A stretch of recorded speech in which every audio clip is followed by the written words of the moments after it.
La séance est ouverte. Bonsoir. L'ordre du jour appelle le débat sur le thème « Contamination généralisée au PFAS, l'urgence d'interdire, remplacer, détruire ». Ce débat a été demandé par le groupe La France Insoumise, Nouveau Front Populaire. La conférence des présidents a décidé d'organiser ce débat en deux parties. Nous commencerons par une table ronde en présence de personnalités invitées d'une durée d'1 heure. Puis nous procéderons, après avoir entendu une intervention liminaire du gouvernement, à une nouvelle séquence de questions-réponses d'une durée d'1 heure également. La durée des questions et des réponses sera limitée à 2 minutes, sans droit de réplique. Et pour la première phase du débat, je souhaite la bienvenue à Monsieur Louis Delon, docteur en chimie, maraîcher et en agriculture biologique, et à Monsieur Nicolas Garnier, délégué général de l'association Amorce. Je vais donner maintenant la parole à chacun de nos invités pour une intervention de 5 minutes chacun. Monsieur Delon, vous commencez. Bonsoir Madame la Présidente, bonsoir Messieurs, Dames les députés, et puis merci pour cette invitation. Donc moi je suis Louis Delon, donc comme l'a dit Madame la Vice-Présidente, je suis ancien chimiste. J'ai travaillé quelques années sur les molécules de type PFAS en recherche, donc à travers mon doctorat et les quelques années de jeunes chercheurs qui ont suivi. Aujourd'hui, donc, je suis maraîcher en agriculture biologique dans le sud de Lyon, sur une zone sur laquelle l'eau du robinet était la plus contaminée, donc avec des concentrations PFAS qui étaient significatives et qui ont été découvertes en 2022 suite aux révélations du reportage Vert de Rage.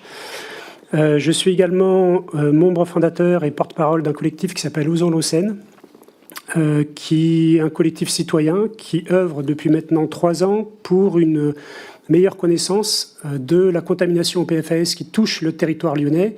Dans ce contexte, on a mené plusieurs études de recherche en collaboration avec une équipe de recherche du Canada, donc l'équipe du professeur Sébastien Sauvé, où on a réalisé à peu près 350 analyses d'eau et de sol sur un territoire qui couvre à peu près 1000 km² et une 60aine de communes. Ce travail nous a permis de mieux comprendre l'impact et la diffusion de la pollution au PFAS qui touche notre territoire, qui répondait à une vraie demande des citoyens et de la population riveraine, pour pouvoir établir une sorte de diagnostic sur la diffusion de cette contamination et l'impact que ça pouvait avoir sur l'activité quotidienne des gens qui habitaient sur ce territoire, et notamment savoir si ces gens-là pouvaient continuer à faire des potagers, à avoir des poules et à produire leurs propres œufs. Donc des questions très terre-à-terre, mais qui répondaient à une vraie problématique et à un vrai sujet au niveau de la population. Le deuxième objectif de ce collectif, c'est aussi d'essayer de vulgariser ce sujet qui est très complexe. Comme vous le savez, je ne vais rien vous apprendre. Les PFAS, c'est plusieurs milliers de molécules qui regroupent des sous-classes de molécules très différentes qu'on classifie généralement en 2 grandes catégories. La catégorie des non-polymères et la catégorie des polymères. Et je pense que c'est un sujet sur les PFAS, en tout cas, qui doit être traité peut-être de façon distincte. Évidemment, par mon métier de maraîcher, le sujet des PFAS et de l'agriculture est un sujet qui m'a aussi beaucoup concerné, puisque notamment dans le sud de Lyon, l'eau d'irrigation est prélevée en partie au niveau du sud de Lyon, là où on prélève aussi l'eau potable. Et donc, il y avait aussi un sujet d'inquiétude à ce niveau-là pour savoir s'il y avait potentiellement un transfert de la contamination de la nappe alluviale du Rhône vers les terres qui étaient irriguées par cette même eau d'irrigation. Donc, dans une moindre mesure, quand même, on a pu établir au niveau de Lyon que c'était un sujet qui était moins préoccupant. Le sujet de l'agriculture et des PFAS est un sujet éminemment complexe. Il porte à la fois sur les molécules de type industriel qu'on appelle les PFAA, qu'on appelle acides perfluorés, qui sont plutôt des molécules qu'on va retrouver dans des usages domestiques, ou en tout cas sous différentes formes, mais également des produits industriels, et notamment au sud de Lyon. Ce sont des produits qu'on utilise comme assistants de polymérisation pour produire des PFAS de type polymère et notamment du PVDF. En tout cas, c'est ceux qui ont été utilisés pendant plusieurs années.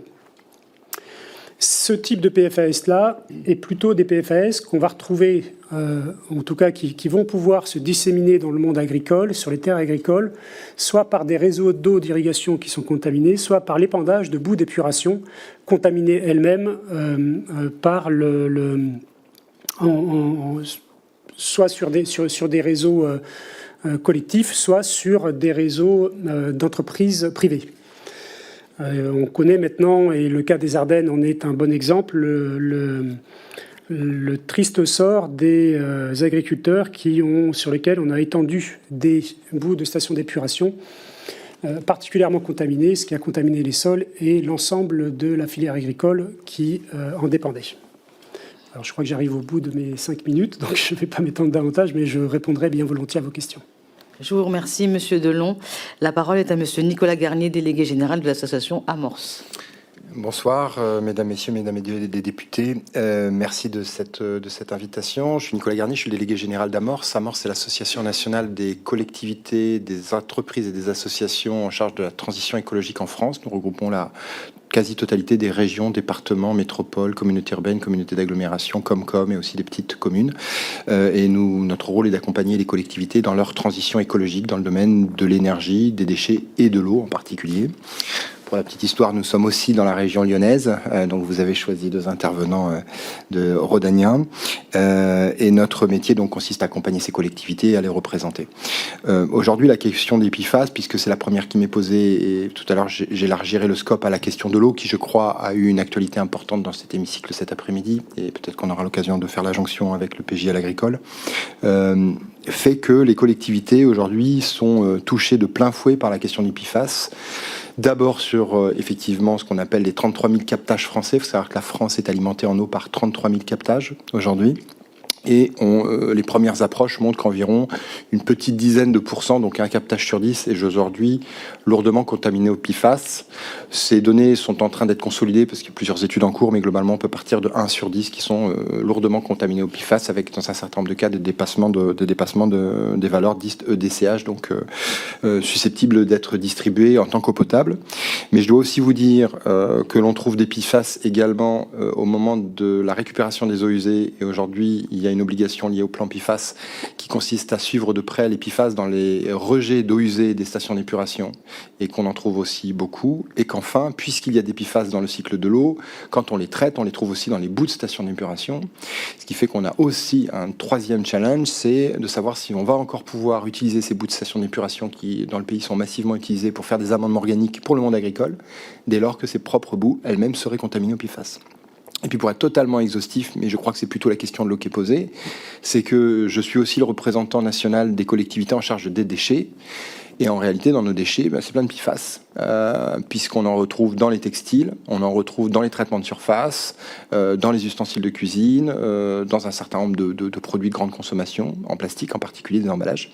Et qu'un nouveau sujet est en train d'émerger, c'est comment gérer ces PFAS que nous retrouvons à l'entrée de nos usines d'incinération et nos centres de stockage, qui vont être certes brûlés, mais dans des températures qui posent question sur la capacité à casser les PFAS. Donc pour l'instant, la tendance, si on ne veut pas trop aborder la question de la partie traitement des déchets, c'est que les conclusions sont plutôt bonnes à ce stade, c'est-à-dire que le fait d'être brûlé à, on va dire, entre 700 et 900 degrés dans un four d'incinération dans toutes les grandes agglomérations françaises casse la plupart des chaînes de PFAS, mais peut-être pas toutes, et en particulier les petites chaînes de PFAS posent question actuellement. S'il fallait vraiment aller au bout du raisonnement, il faudra à terme qu'on envoie nos déchets ménagers, nos poubelles, plutôt dans un incinérateur de déchets spéciaux. C'est pas le même prix, c'est 5-10 fois plus cher, ou chez des cimentiers qui posent d'autres questions. Donc, dernier sujet sur les PFAS. Alors, une fois que je vous ai dit ça, la collectivité, aujourd'hui, elle est démunie. Je peux vous faire le témoignage du président d'Amorce. Le président d'Amorce est maire de Saint-Mandrier-sur-Mer, si vous connaissez, c'est le Var.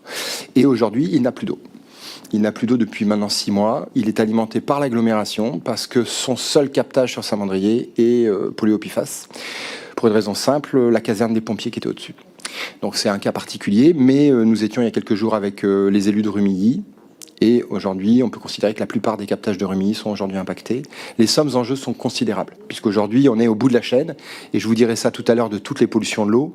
Le fait d'être au bout de la chaîne fait que nous subissons ces PFAS. Nous attendons des interdictions. La loi Nicolas Thierry a apporté quelques pas importants, mais aujourd'hui, on ne les voit pas totalement se concrétiser sur le terrain. On a encore beaucoup de vêtements avec des PFAS, on a encore des bouts avec des PFAS, etc. Donc, on traite. Et traiter, en gros, les PFAS, c'est à peu près 1 million d'euros pour chaque captage, le chiffre que vous devez avoir en tête. L'investissement est à peu près 300 000 euros par an de fonctionnement. Ça veut dire que le traitement des PFAS, rien que sur la question des captages, coûtera à la France et aux élus et aux collectivités, et donc aux usagers de l'eau, qui payent aujourd'hui en bout de chaîne la pollution d'autres, de gens qui ont mis les PFAS, coûterait entre 500 et 1 milliard d'euros. 500 millions d'euros, c'est plutôt l'estimation amorce. Le commissariat au plan, lui, juge que c'est autour de 1 milliard et la Commission européenne de plusieurs milliards. Et ce qui